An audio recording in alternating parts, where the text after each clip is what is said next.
That one glorious word represents more than just the geography between the Sabine and the Rio Grande. It represents a unique idea and way of life. A life of rugged individualism, proud self-reliance, gritty toughness, and fierce independence. That is what made Texas, and that is what will save her again. Howdy, folks.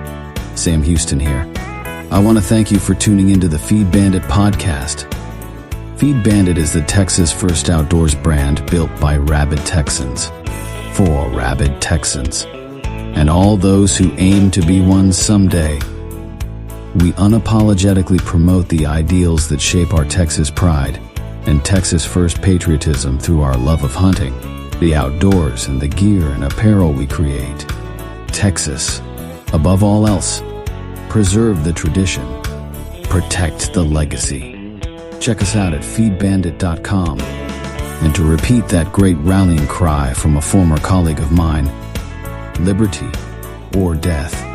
Now, enough of my talking. Here are a couple of bandits that love Texas as much as I do. Enjoy.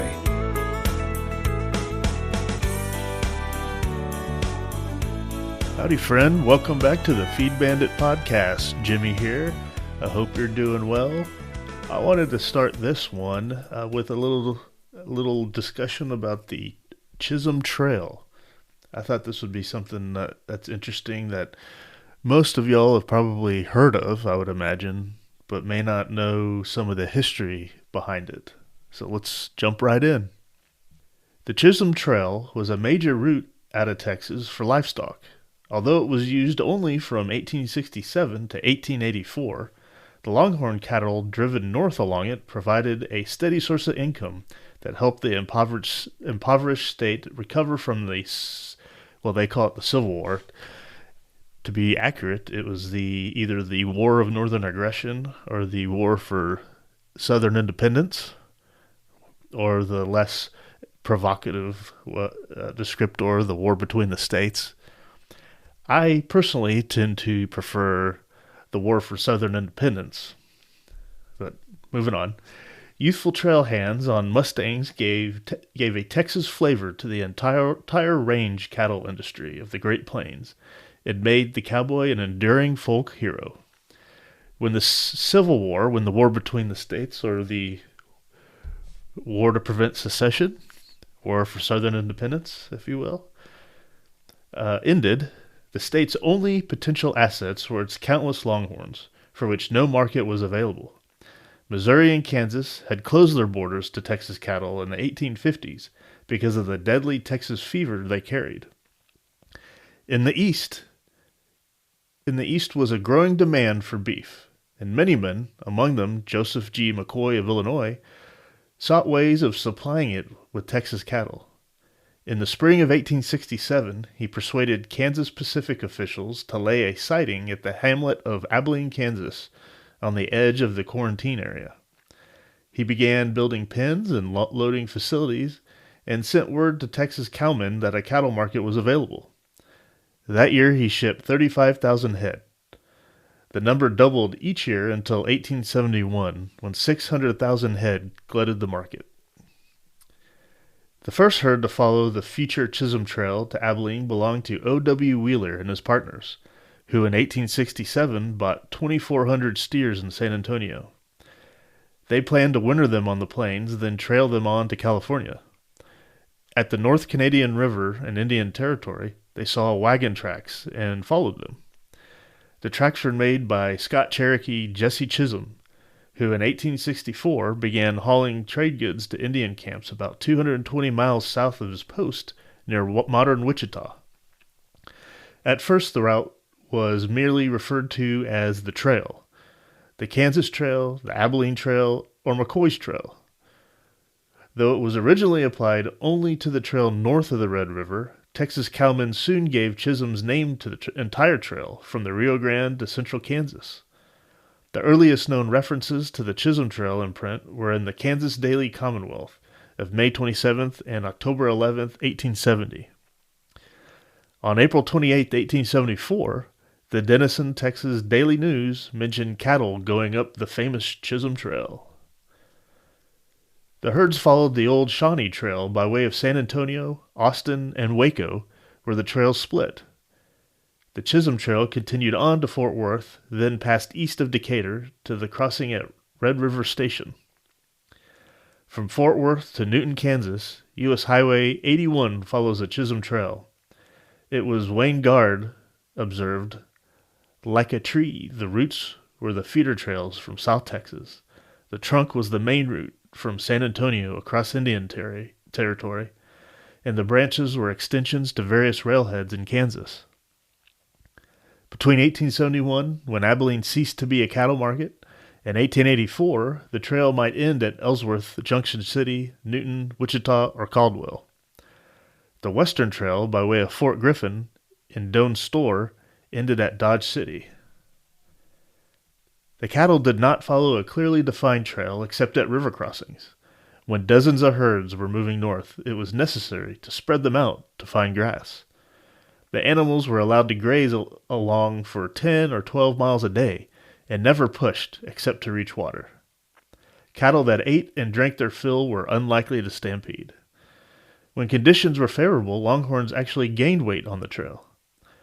After trailing techniques were perfected, a trail boss, 10 cowboys, a cook, and a horse wrangler could trail 2,500 cattle 3 months for 60 to 75 cents a head. This was far cheaper than shipping by rail. The Chisholm Trail led to the new profession of trailing contractor. A few large ranchers, such as Captain Richard King and Abel Shanghai Pierce, delivered their own stock, but trailing contractors handled the vast majority of herds. Among them were John T. Lytle and his partners, who trailed about 600,000 head. Others were George W. Slaughter and Sons, Snyder Brothers, Blocker Brothers, and Pryor Brothers.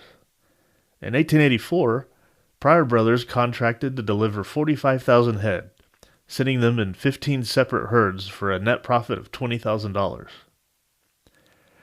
After the Plains tribes were subdued and the buffalo decimated, ranches sprang up all over the plains. Most were stocked with Texas Longhorns and manned by Texas cowboys. Raising cattle on open range and free grass attracted investments from the East and abroad in partnerships such as that of Charles Goodnight and Irish financier John Nader, or in ranching syndicates such as the Scottish Prairie Land and Cattle Company and the Matador Land and Cattle Company. Texas tried to outlaw alien land ownership but failed. The XIT Ranch arose when the Texas legislature granted the Capital Syndicate of Chicago 3 million acres for building a new capital. The Chisholm Trail was finally closed by barbed wire and an 1885 Kansas quarantine law. By 1884, its last year, it was open only as far as Caldwell in southern Kansas. In its brief existence, it had been followed by more than 5 million cattle and 1 million Mustangs, the greatest migration of livestock in world history. All right, the next article here that I kind of wanted to go through was one on, as a hunter's, one of his nemesises in the sense of a competitor for food, and that is the yote. This is an interesting article that I found in the Texas Outdoors Journal, and it's called Rio Lobo. The major concern for wildlife managers have with the coyote is the indiscriminate manner in which they kill deer. Outside of man, the coyote is the white-tailed deer's #1 predator. As the blistering hot August sun was about to disappear below the horizon, a pair of young coyote pups appeared at the face of a sizable hole underneath a large water pila. The rambunctious youngsters immediately began frolicking amid scattered bones of various rodents in front of the den. Suddenly, Mom appeared at the entrance. Before long, they were following her into the ocean of brush, about to get another lesson in survival as they were now old enough to begin catching their own meals. Although their diet consisted of a variety of rodents to grasshoppers, August was prime time for the adult female to provide them with a substantial amount of protein, as they are rapidly developing physiologically and required the additional protein to promote muscle and bone growth. The objective for Mom was to capture a rodent, if not a fawn, and more importantly, demonstrate to the youngsters how to perform such activities on their own. The trio negotiated their way through the jungle of twisted brush. The ground layer was void of grass and weeds as drought gripped the region, relinquishing few places with adequate herbaceous cover for fawns to hide, not only to escape the deadly rays of the sun, but more importantly to evade various predators, particularly their number one killer, the coyote. With peak fawning season in South Texas occurring sometime around mid-July, an abundance of recently born fawns were available, and because of a lack of rainfall, escape cover was limited, representing an advantage to the coyote. Not long after departing the den, their mom came to an abrupt halt near a small island of bufflegrass, which she proceeded to thoroughly investigate. The youngsters were initially distraught when Mom disappeared in the grass, but resumed their playful antics on the dusty red sandy loam soil when a loud, raspy distress call of a white-tailed deer fawn shattered the quiescent evening. Staring in the direction of the squalling fawn, they knew that their mother was about to serve them another meal. But this time the fawn was still kicking madly to escape the firm grip of the female's strong jaws.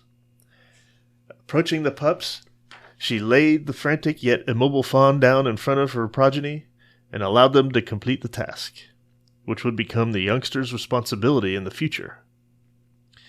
The coyote, Canis latrans, also known as the prairie wolf, or Rio Lobo down on the Rio Grande, or pasture poodle down on Rancho El Bandito, is often referred to as a symbol of the vanishing West, but the Wild West is disappearing more rapidly than the coyote.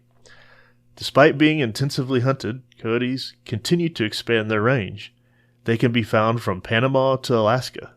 That's interesting. I didn't know they went that far. Some would say that the only two creatures that would survive following a nuclear holocaust would be cockroaches and coyotes. I believe that.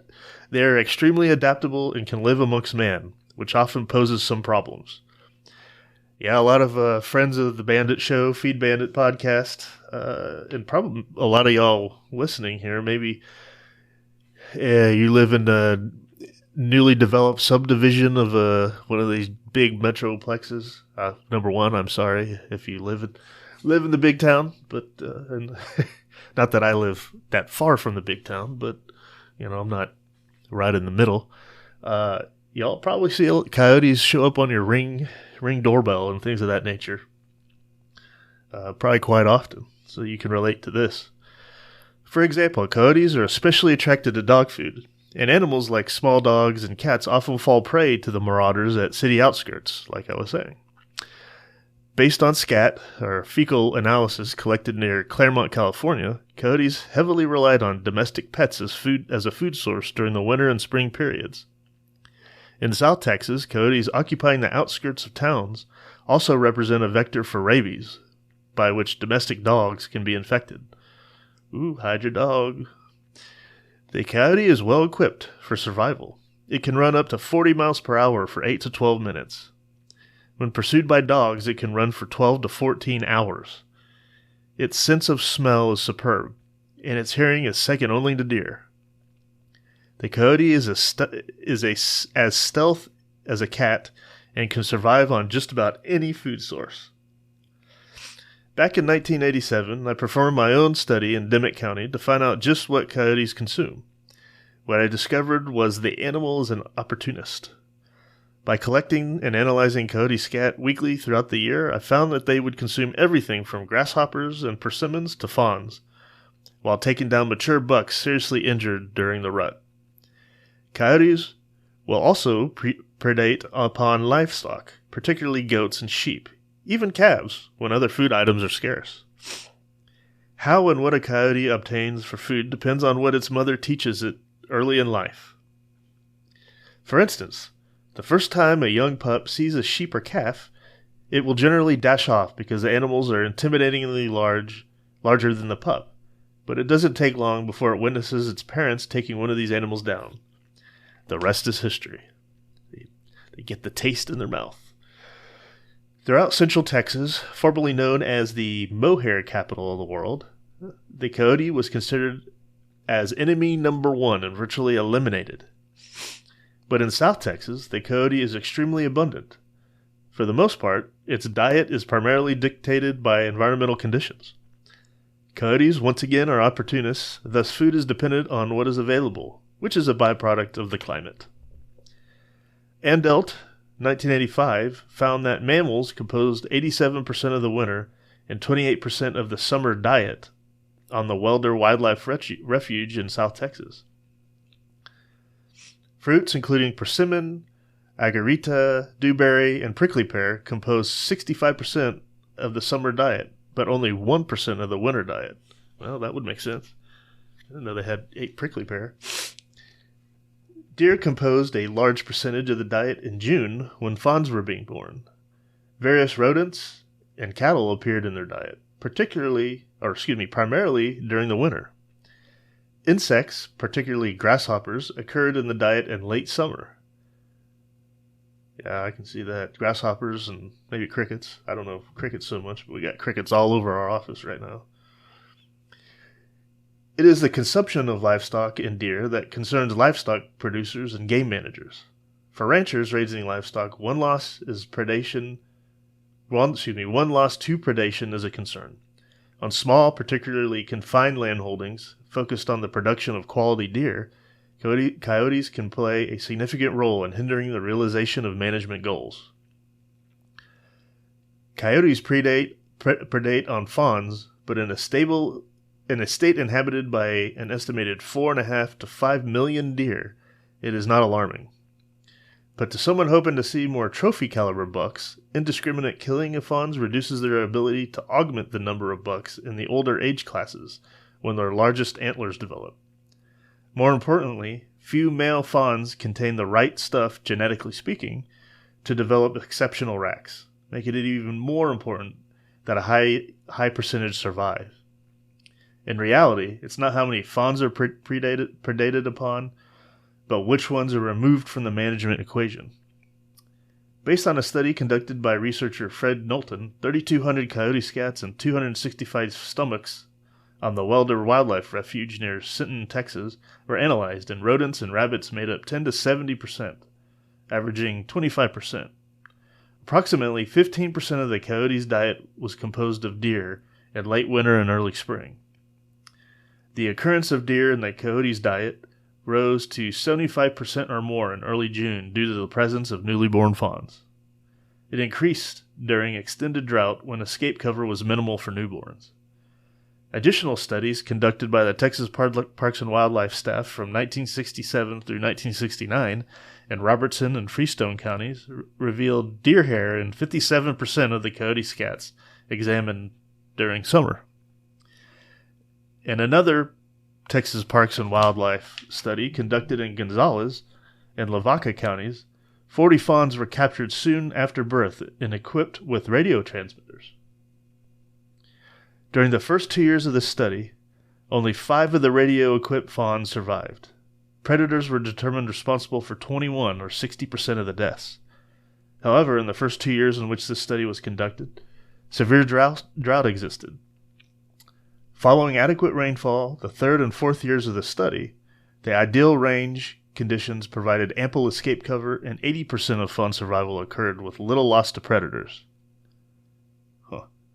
All right, we'll pay attention to drought and cover on your property and listen out and call for those coyotes. You might need to work a little harder to protect your deer during the drought, but that's fun as well.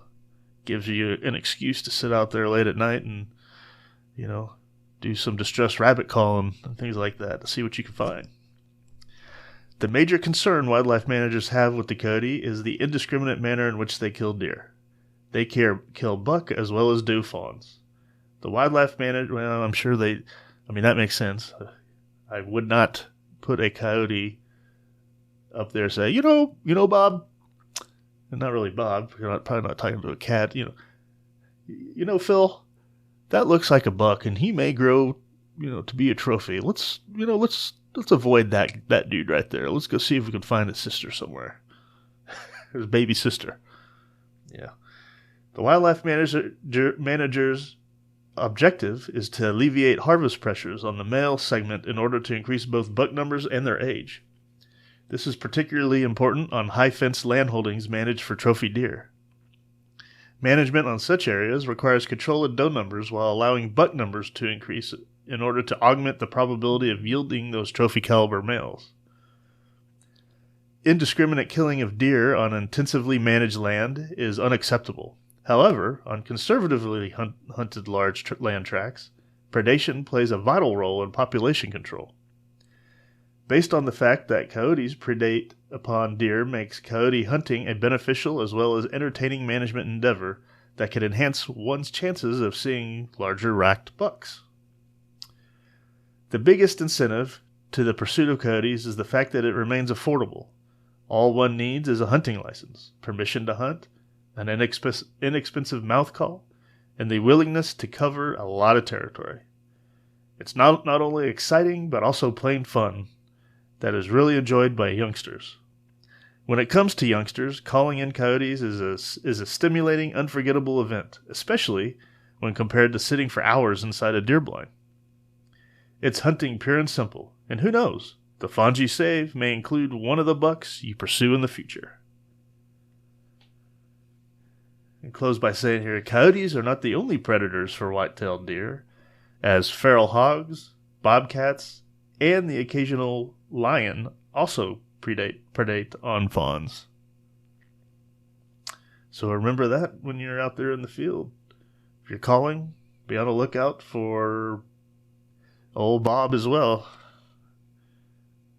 Lord knows we've called in some of those cats every now and then. So never yet a lion, of course, but maybe someday in my life before I die. We'll see. Interesting. So there you go. Bringing back a little more remembrance of keep your eyes peeled for El Lobo when you're out there in the field, and also think through, hey, how is the high grass? How's the grass doing? Is it high? Is it low? How's the cover doing for fawns? June, July. Are we in a drought? How will that affect that or not? If you are in a drought, get out there and call for some yotes. See if you can bring in old Trophy Lobo and get you a good one. But with that, I'm going to leave you all with this episode. I hope you enjoyed it, and I will catch y'all on the next one. Take care. Well, I hope the bandits gave you an interesting episode that either entertained or educated you. Or better yet, both. Hell, I told them this podcasting thing looks harder to do than defeating Santa Ana. So if you would, please help them out by sharing it with all your like-minded friends to help the bandits get the word out. And don't forget to check us out at feedbandit.com and grab some gear and apparel to support the cause of Texas. Remember, Texas, above all else, preserve the tradition, protect the legacy. Finally, as I said some time ago on the eve of the great battle, and I vigorously repeat here again, be men, be free men, that your children may bless their father's name. Well, fellow bandit, until next time.